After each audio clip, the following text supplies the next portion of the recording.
శ్రీకృష్ణ పరబ్రహ్మణే నమః. అట్లు ధ్యానించు వారికి కొన్ని సాధనా క్రమములను 4 శ్లోకముల ద్వారా తెలియజేయబోచు.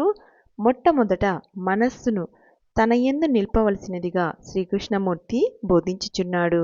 మయ్యేవ మన ఆదత్స్వ మయి బుద్ధిం నివేశయ నివసిష్యసి మయ్యేవ అత ఊర్ధ్వం న సంశయః.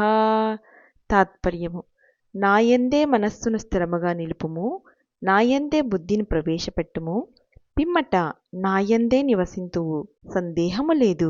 వ్యాఖ్య: విద్యార్థికి ఉపాధ్యాయుడు ఎట్లు పాఠములను బోధించును ఆ ప్రకారముగా భగవానుడు అర్జునునకు ఇప్పుడు ఒకటి తర్వాత మరి ఒకటిగా పెక్కు సాధనలను తెలియజేయబోచున్నాడు.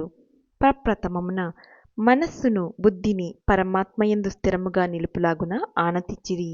ఇది మొదటి పాఠము.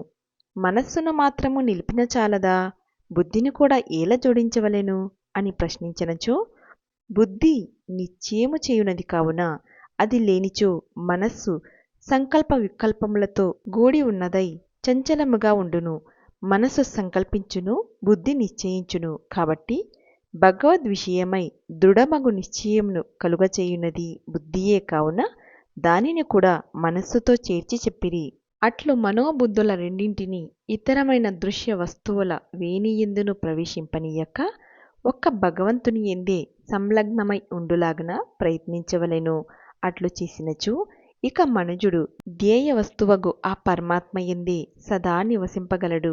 ఆహా, ఎంతటి గొప్ప స్థానమందు అతడు నివాసము బడియును. ఉప్పుకల్లు సముద్రమునందు లయించునట్లు మనస్సు నిరంతరము దేనిని గూర్చి ధ్యానించును, దేని యందు సంలగ్నమయుండునో దానియందే లయించి తదాకార కారితమై ఒప్పును.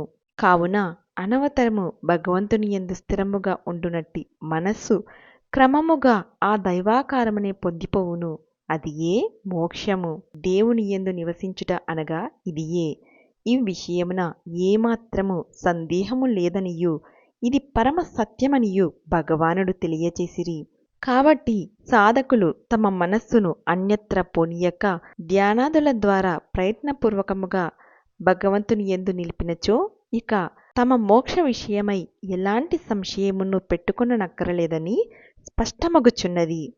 నా సంశయః, ఈ విషయమున సంశయము లేదు అని సాక్షాత్ భగవానుడే చెప్పినందువలన ఇక సాధకులకు ఈ వాక్యములపై ఎంతటి విశ్వాసము ఉండవలెనో ఊహించుకొనుడు.